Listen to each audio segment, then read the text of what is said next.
Let's look back at last night's Spurs win over the Nets and who we're going to be watching for during March Madness. You are Locked On Spurs, your daily San Antonio Spurs podcast. Part of the Locked On Podcast Network, your team every day. Hey, this is Hot Rod. And I'm RC from the Cybertron Springs. And you're listening to Locked On Spurs with Jeff Garcia. Welcome back to Locked On Spurs right here on the Locked On NBA Network. I'm your host, Jeff Garcia, Spurs writer for Ken's 5 San Antonio. Glad to have y'all back. Happy Monday, everybody. And yes, you can tell, we're here at the Moody Center, and I'm joined by my good friend, Hector Ledesma, contributor for Bally Sports, and as well as Clutch Points.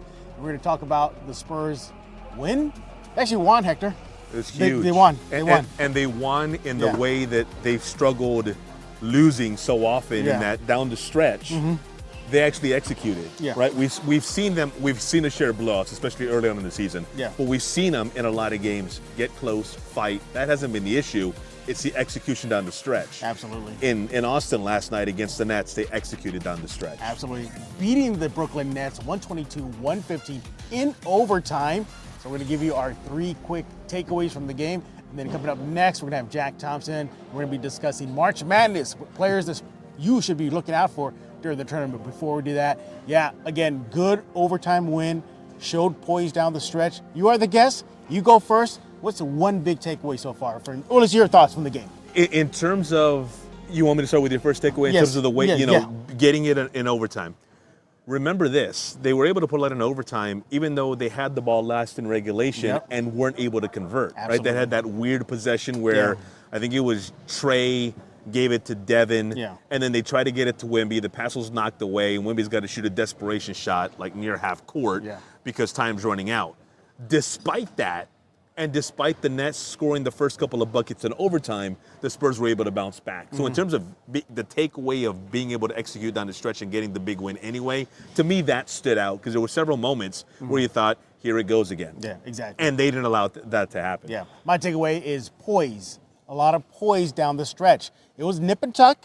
Keldon hit the 3, gets the crowd electric, everybody's going strong. Brooklyn comes back, they get a little tussle towards the end, everything's getting a little feisty. Yeah. They hung tough to at least force overtime, pull out the win.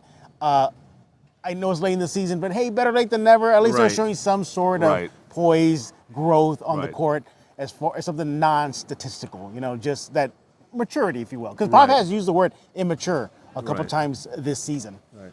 There's no doubt that it's what's led to the majority of the problems. Basically, there are 2 big issues overall this year has been youth and lack of talent relative to other NBA teams, especially in the West. Right. The problem is that, Devin, Jeremy, Keldon, they're when we talked a little bit how Keldon already is what he is. So maybe more in Devin and Jeremy's place. They're not as good as they're going to be quite yet. So other teams are catching the Spurs in that predicament right now. And on the Spurs end, those are 2 of their 4 best players. So when 2 of your 4 best players are still learning and making tons of mistakes related to the still learning because they're so young, you're going to have the kind of season that we're having. And so that's been the case more often than not for them is the turnovers are a direct correlation of that youth and that just not protecting the ball, whether it's a lack of focus or just, getting a little too antsy and wanting to do a little bit too much. You're still not comfortable in your own skin yet in the NBA. You're getting there, but you're still not quite there. You're the guest. You get the final takeaway. What is your final takeaway? Wemby. Seriously. 33. Monster.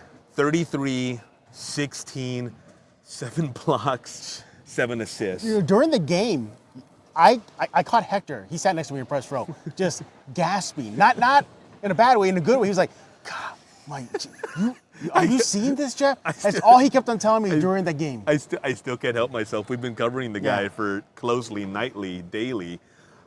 For what is it, since October or early November, 5 months, 4 months, whatever it's been, and he still does things that take your breath away and then make you go, even more subtle, Jeff. He's normalizing what's not normal. Like he's going between his legs, kind of doing a little bit of a rocker step and then coming back and then going up for a shot. And you forget in that moment that he's 7'4" doing that. Like, that's not normal. but because we've seen him do it for a couple months now, he's normalized it for us. Yeah. And then, in addition to that, there's all the wow moments, the block in the Yeah. game, that essentially turned that game for him when it was overturned. The dunks and the big buckets down the stretch. Don't forget he had a couple of big threes. Absolutely. Late in the game as well, in getting them to the overtime or getting them to where they're within striking distance. So just another, again. Here we go again, right? Another fantastic, in a line of fantastic performances, and for a 20-year-old that's in his rookie year. Correct me if I'm wrong. I think he was a near quad dub again. Yeah, like 7 blocks. Yeah, seven he was blocks. near a quad double. He's 3 blocks and 3 assists away from a quadruple double with 33 points and 16 rebounds. He's going to join David Robinson, Alvin Robinson. It's only a matter of time. Hakeem Badri. He's going to hit the quad double. It's to the point, and again, he's normalized that. Yeah. As silly as it is to say, no doubt in my mind, he's going to get a quadruple double. Think about that. Yeah. No doubt. Like, does anybody have any doubt he's going to go at a quadruple I'm double actually at some surprised point? it hasn't happened yet. That he's normalized it. Yeah. Like, Absolutely. that's not normal. that we know he's going to do it at some point. Absolutely. Well, there you have it. Spurs get the win in Austin. Split the Austin games 1-1. At least they left on a win. At least there's that. Ending on a great note. And by the way, Austin paid him back. The fans in here were awesome. Yeah. Austin, Keldon Johnson told me that the Austin crowd really powered the team towards this is a stretch run to get the W. Pop even tipped his cap to the Austin fans. And Austin did a good job, but now the Spurs go back home. They play Dallas Tuesday night at the Frost. Again, he is Hector Ledesma. Make sure to follow him on X at Hector Ledesma TV. What you got going over there at Clutch and Bally's as a contributor, all that good stuff? Yeah, a couple more broadcasts on Bally's before the season ends. I guess about a month ago, right? A little less than a month ago. And then Clutch Points articles on this game, this Nets game, and then, big stretch run. Right, they got Dallas on Tuesday, short turnaround. Another game on Friday. Memphis coming into San Antonio, so busy. Season continues. We'll get you covered right here on Locked On Spurs, and Hector will do it on his end again. At X, Hector Ledesma TV. Coming up next, Jack Thompson, formerly with San Antonio Sports Star. We're going to be discussing March Madness. Which players do you need to be having under that microscope? Like, who the Spurs could draft? He's going to tell you which teams, which players to look out for. That's coming up next, right here on Locked On Spurs. This is Emily Swallow, and you are listening to Locked On Spurs with Jeff Garcia. I want to talk about LinkedIn Talent Solutions. When you're hiring for a small business, you want to find quality professionals that are right for the role. That's where you got to check out LinkedIn Jobs. LinkedIn Jobs has the tools to help you find the right professionals for your team faster and for free. Look, LinkedIn is not just another job board. LinkedIn has a vast network of more than 1 billion professionals, which makes it the best place to hire. It gives you access to professionals you can't find anywhere else. LinkedIn does all that while making the process easy and intuitive. Hiring is easy when you have that many quality candidates. So easy, in fact, that 86% of small businesses get a qualified candidate within 24 hours. LinkedIn knows that small businesses are wearing so many hats, so you might not have the time or the resources to hire. LinkedIn is constantly finding ways to make the process easier. They even have launched a new feature that helps you write job descriptions, making the process even easier and quicker. 2.5 million small businesses use LinkedIn for hiring.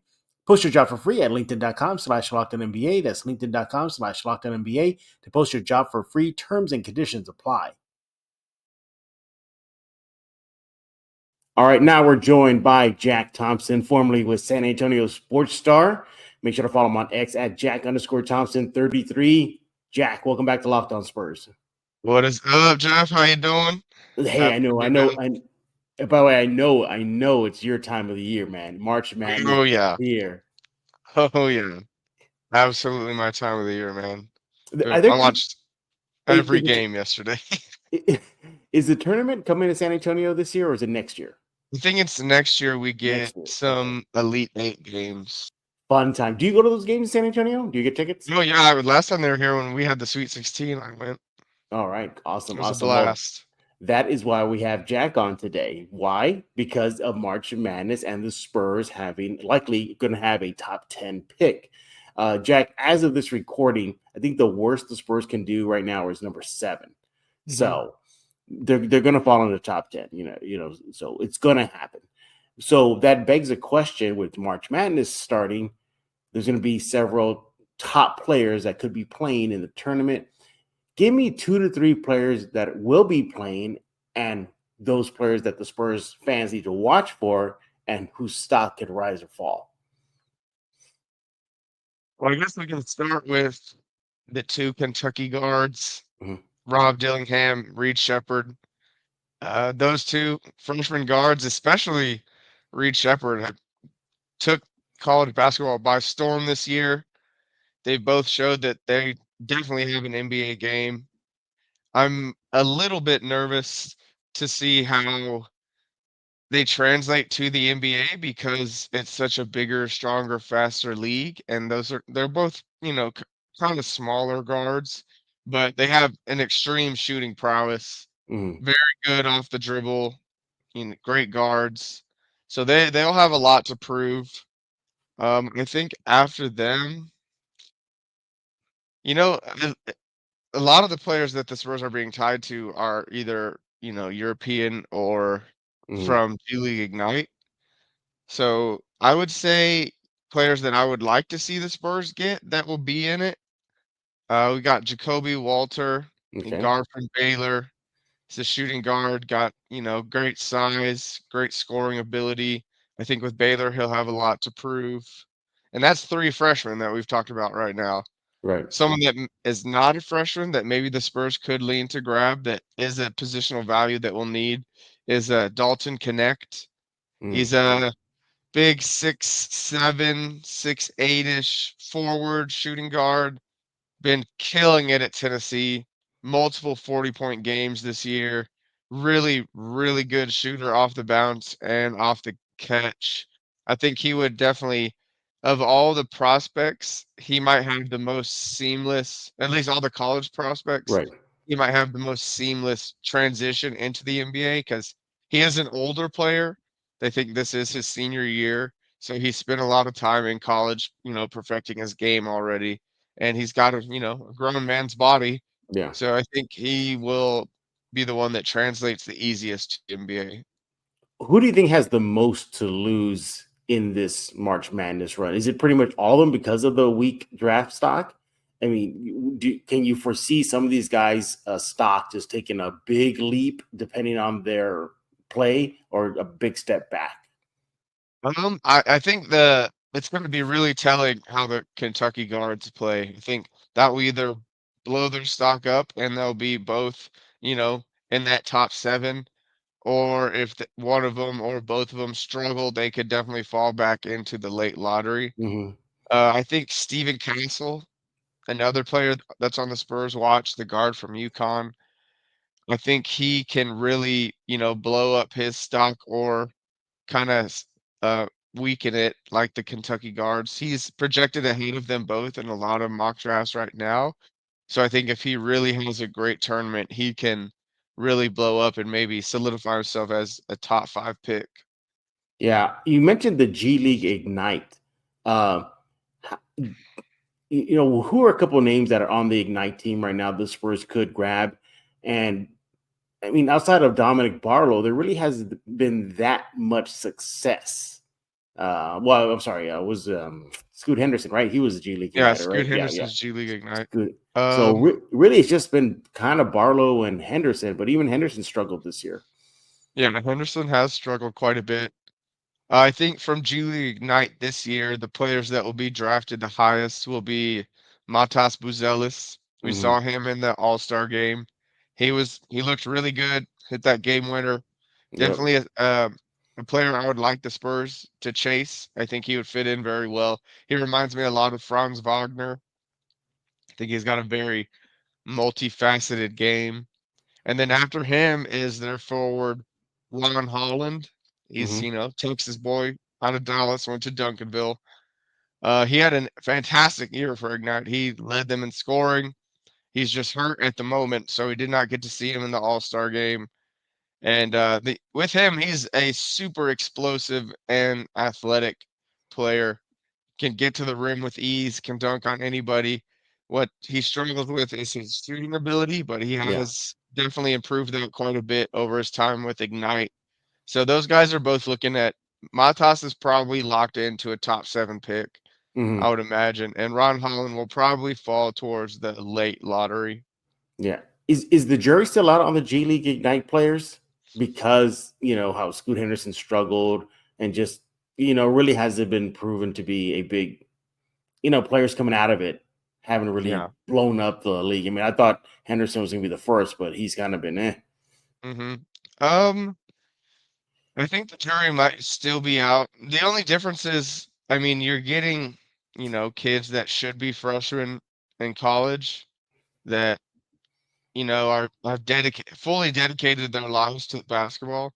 But at that age, there's really only so much you can grow as a player.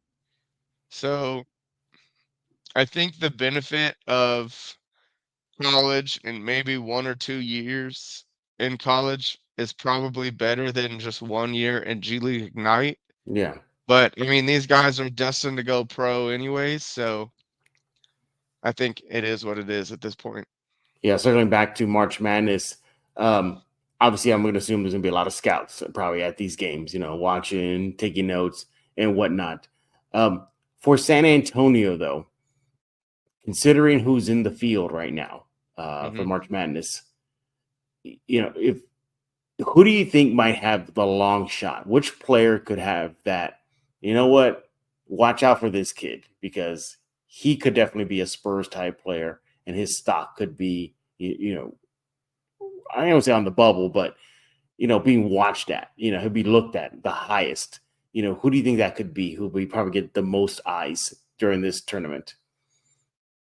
Well, for players that may be on the Spurs radar, I would say it probably falls to those Kentucky guards for me that might have the most to gain or to lose as far as stock. If we aren't looking guard as the Spurs, even though we all assume we probably are, I would say the player with the most to lose or gain might be Kyle Filipowski, the big from Duke, big 6'11", 7-footer, can really do a lot with his game. I think he's a very intriguing prospect for the NBA because he's got a very good jump shot. He can handle the ball really well at 7 feet. He's got great touch around the rim. He does need to work a little bit on his physicality that he will have to match with these NBA bigs, but I think if he really blows up and leads Duke deep into the tournament, he could solidify himself back into that top 10 or maybe even, top 7. What's up with the Spurs in Kentucky, man? Keldon Johnson, Yeah.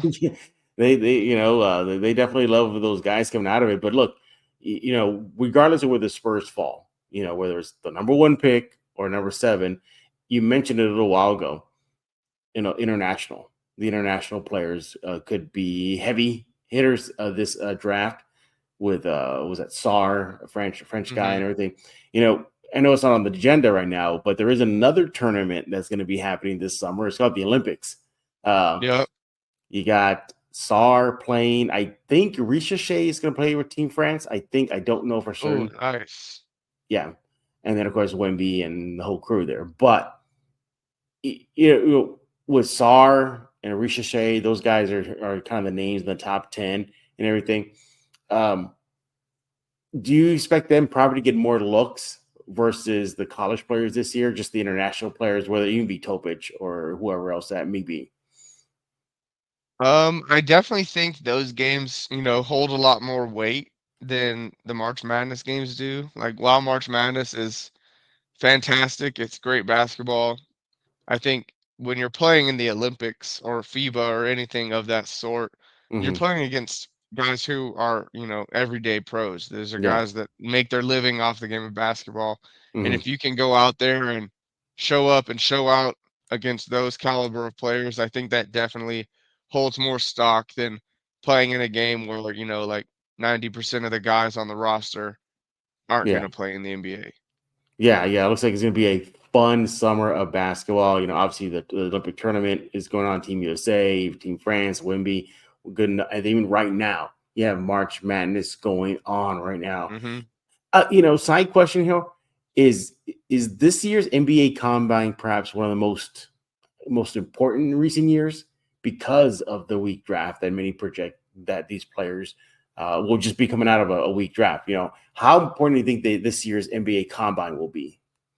I think it could be very important because no one's position is really solidified I think if you go into the combine, you have great, showing in the measurements and the agility, the strength tests, all of that. You can really bolster your stock. And then when it comes down to the 5-on-5, I think if you're killing people out there, I think it definitely can bolster your stock or solidify where you're at. Or on the flip side, if you go out and you don't have a good showing in the measurements or the 5-on-5, you could definitely drastically fall because people do look like at this draft as kind of a weaker draft on the top end. Yeah. No real, all potential, superstar talent. Who's to say? But that's just what everyone thinks right now. So I think the combine is definitely gonna play a big role to see how this all shakes out come draft time. Well, there you have it. A quick March Madness update. Who to watch for, whose stock could rise or fall. You got to be watching the tournament. I know a lot of Spurs fans will be watching the tournament. They got to be, considering the You have Spurs, to be. yeah, are going to be having a top 10 pick. Can you, let me ask you a fun question. You're GM for the Spurs on draft night. Who would you take at number 1 right now? I would take Ricochet. Okay. Interesting. Yeah. Interesting. I thought for sure you're going to, yeah, he's a guard, right? No, he's like a He's 6'8", just, okay. 6'9" scoring Okay. forward. Okay. Yeah. Win-win right there. Sure. You go with Ricochet, Yeah. go with a guard.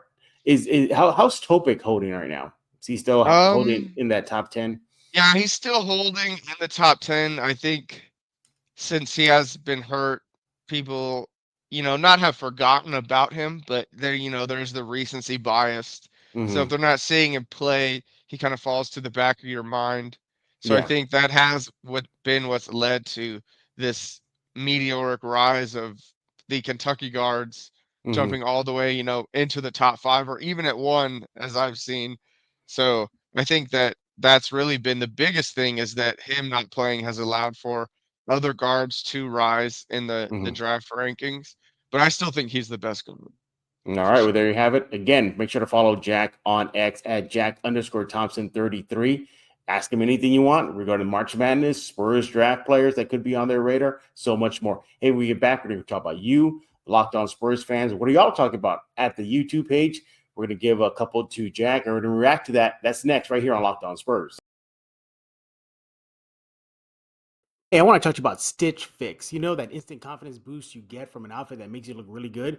Well, that's what you'll get with Stitch Fix. With Stitch Fix, you get a stylist who understands your style, size, budget. They do all the shopping for you. It's the easiest way to update your wardrobe this season. Look, get that easy upgrade for your wardrobe this year with a professional stylist that helps you find new on-trend favorites that will work for you. Look, Stitch Fix, it works. You just give them your size, your style, your budget preferences. You order the boxes when you want and how you want it, and guess what? No subscription required. And they send those just for you pieces, plus outfit recommendations and pro styling advice. And look, that's what keeps it working. And you can send the rest back if you don't like it. The stylist will always send just right pieces, and the fit is on point. It's like they have style ESP. I don't know how they do it, but they just get you. Stitch Fix makes all things so easy. Like if you don't like shopping, you want to save the time, you want to save the effort, that's where Stitch Fix comes in. Get those outfits that make you look real good and make you feel real good as well. Look, if you don't love something, you just send it back. Shipping and returns and exchange are always free. Get the style that you like, get that look, get the styles right now. Styles that make you feel as good as you look. Get started today at stitchfix.com/locked on. That's stitchfix.com/locked on. Stitchfix.com/locked on. Also want to talk to you about Mudslingers Drive-Thru Coffee San Antonio. Go there right now, 2404 Thousand Oaks Drive. It's in the 281 to 1604 area. They got it all. Need a latte? Check. Cold brew? Check. The signature drink, Mudslinger coffee drink? They got that. What about dairy alternatives? What do you want? Something that'll supercharge your day, part of the Red Bull infused Lightning Bolt series. I recommend the strawberry flavor to be added to any of those. They have it all only at Mudslingers Drive-Thru Coffee. They're a proud local sponsor of Locked On Spurs and a proud community member of San Antonio. They love serving San Antonio the best drinks around. And then we got mini donuts. They got more signature drinks lined up. I don't know how they do it. They just do. Follow them on social media at MudslingerSATX, at MudslingerSATX right now. Seriously, it's like new flavors, new concoctions, new drinks pops up every single day from them. They are the best around in San Antonio. And the good thing is they're open every day from 6 a.m. to 6 p.m. Mudslingers Drive-Thru Coffee. Go there right now, San Antonio. 2404 Thousand Oaks Drive. Every day they're open from 6 a.m. to 6 p.m. Why? Because life is too short for bland coffee. And we're back right here on Locked On Spurs with Jack Thompson, formerly with San Antonio Sports Star. Follow him on X at Jack_Thompson33. And it's time to talk about you guys, the Locked On Spurs fans. What have y'all been talking about at those? I mean, seriously, comments are flying in almost every single hour now. I mean, it's getting so much that I wish I could read them all. And Jack and I could stay here for hours and get them all, but we just can't. So we're going to pick two of them. And we're going to start off from, a comment from, okay, it's a long name here, Jack. So I know these handles can be. So this is from Peter Allen Amal Mag 5725. Just say Peter, okay? I'm going to say Peter for short. Thank you, Peter, for the comment. All right, Jack, here's what he is saying. He is torn between wanting the Spurs to be somewhat bad for the 2025 lottery and slowly build around the draft, or go for Trae Young because that is an all NBA type of talent that is going to be a second option to play with Wemby. That kind of an all-star is what the Spurs need. So he's torn right now. Do they tank for 2025 or go get Trae Young now? Where do you fall on that? Oh, it's without a doubt. You got to go get Trae Young now. Okay. We cannot go through another losing season with Wemby. It's even more so than us. Like, I think it's way more important. These kind of tie together, but it's more important at this point to keep Wemby happy than, maybe build and take the right step, the safest step for building for the future, which might be, tanking for another pick. But we cannot go through another losing season with Wemby. It's time to start getting good. I think Trae Young is the perfect guard to build around him with. So I'm 1,000% in on going to get Trae Young in this offseason. We cannot wait any longer. If for some reason the Spurs swing and miss on Trae Young, can't get a deal done or what have you, he stays in Atlanta extension, whatever, they just can't get him. Do you then lean towards tanking for 2025? Because we know there's a guy by the name of Flag that could be number one.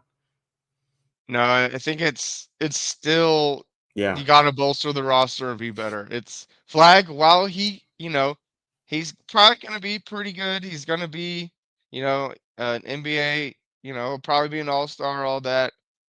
He's not Wemby. And whatever Wemby needs, you gotta do that for him. You got to make him happy. You got to make him want to stay in San Antonio his full career. And to begin, the easiest way to do that is bolster the roster and start winning games. Because in a couple years, he will be the best player in the NBA, and you want him on your roster when that is happening. Absolutely. All right. Thank you, Peter Allen, for that comment. Good one. We're going to keep on track here with the whole theme of draft and first, second rounders, all the good stuff. Next one is from Mark Larson, 960. He says they need another veteran big bot in off season. So where you come in, Jack, unless they get Edey in the second round, they really need to get 2 first rounders in 2024 to get 1 point guard and a wing.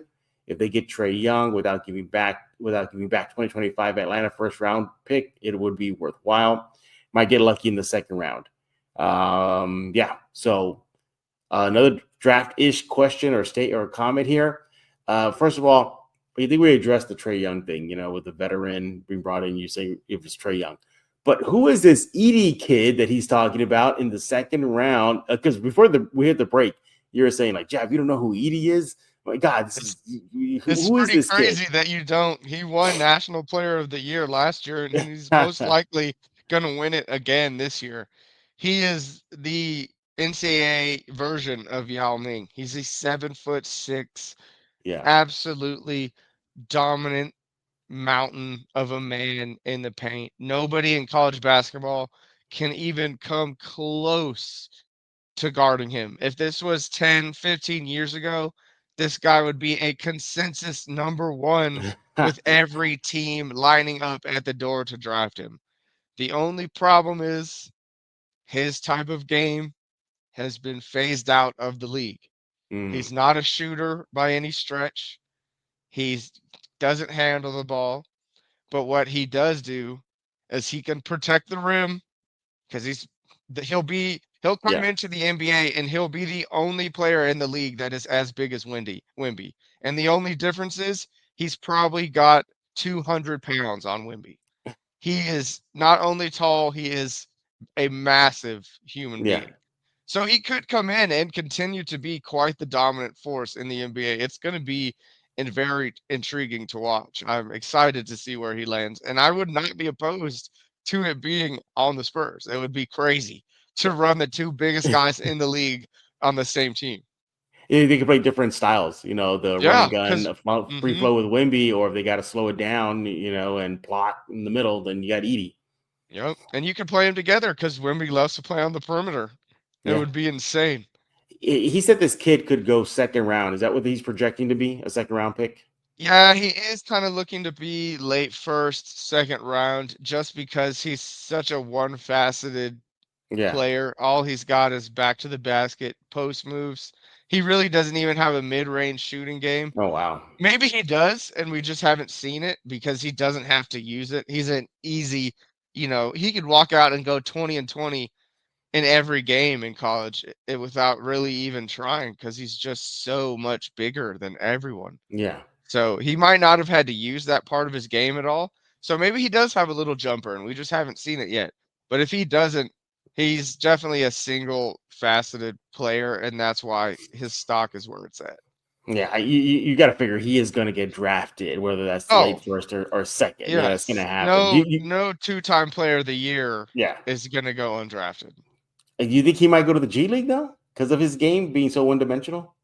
If he goes to the G League, he's going to absolutely kill everybody. Yeah. There's no bigs in the G League that can match that. He reminds that kind of player that is too good for the G League, but questionable for the NBA. He's like just right not enough there. skill for the NBA. Yeah. Yeah, you figure whatever team he lands, they're going to try to develop him as quickly as possible. But you're right. I mean, technically, Jack, it is kind of a renaissance of the big man in the NBA. If you really think about it, it's Wemby, it's Joker, it's Gobert. I mean, who am I missing here? Anthony Davis seems to is having a good season this year. Yeah, but you think about all the big bigs in the NBA. What's one thing besides Gobert that they have in common is they can all shoot the ball. Yeah. You got to be able to shoot the ball. You got to be able to stretch the floor. And we haven't seen any of that from Edie. It's the biggest question mark about his game. So if he can prove to that, maybe in the combine, like we were talking about, that he can indeed shoot, then his stock will definitely rise. All right. Well, guess what I'm going to do right now, everybody? I'm going to go look at YouTube video clips of this kid, Edie, right now to see what the hype is all about. Yeah, I missed the memo apparently about this kid. But hey, we thank you, Mark Larson, for that comment. Hey, we're done talking. We want to hear from you. What do you think about March Madness? Which players are you be looking at for the Spurs come draft night? We know they're going to get in the top 10. That's for sure. It's just, but who they going to pick? And then what do you have to say about Trae Young, second round pick, Edie? You can let Jack know on X at Jack_Thompson33. Let me know at Jeff G Spurs Zone. Salute Akira Toriyama. Yep. Salute. Yeah. Thank you for the memories. By the way, in the last episode we had with James Pledger, we gave our top 3 best DBZ moments that Akira, or just DB saga, I should say, that Akira gave the world. So beautiful. I'll let you think about that for 2 seconds here. So my top 3, and one of them was controversial. James had an issue with it. So in no particular order, it's what was it? That was the Majin Vegeta versus Goku battle. I thought that was just insane. Second was seeing the team up of Goku and Frieza versus Jiren. I thought I'd never in my life see that happen. That was incredible. Yeah. And then this is the controversial one, was Goku going SS3 for the first time. That's definitely one of mine. I was obsessed with Super Saiyan 3 and disgusted in how they just did away with it. They did away with it, yeah. So what would be your top 3 moments that? So I definitely have the Super Saiyan 3. I had a sick action figure as a little kid of Goku as Super Saiyan 3 that I still remember. Another one that Kid Gohan just absolutely scaring the out of Cell Yeah. will always hold weight for me. That was just amazing. He made Cell look like a punk. And then I've got to say, ooh, it's tough after that. It's tough after That's that. tough. I would say the first time that Goku and Vegeta went Gogeta, Oh, I yes. really liked that. They finally got the fusion ha dance down, and they finally got it to work. I will always remember that. Yeah, my honorable mention was Vegeta, well, Majin Vegeta sacrificing himself versus Buu. Mhm. Finally, realizing it's bigger than his pride and all that stuff. So Yeah. that was a good moment. There's I so think- many, man. Yeah, there's so many. Awesome. But all right, there you have it. I had to get Jack to mention his because Yep. he is a big anime nerd, just like me. Oh, So, yeah. Jack, thank you again for making time to stop on right here on Locked On Spurs. And we appreciate you all. We'll be back tomorrow talking all things silver and black. And don't forget to subscribe to Locked On Spurs in the Kens 5 Plus app, iTunes, Spotify. The list goes on and on. Locked On Sports Today, 24/7 streaming channel only on YouTube. All the shows are there. Every team represented on the whole network is there, from MLB, NBA, NFL. Yeah, 24/7 streaming Locked On Sports podcast show. So for Jack Thompson, I am Jeff Garcia. We're going to put a lock on this episode of Locked On Spurs.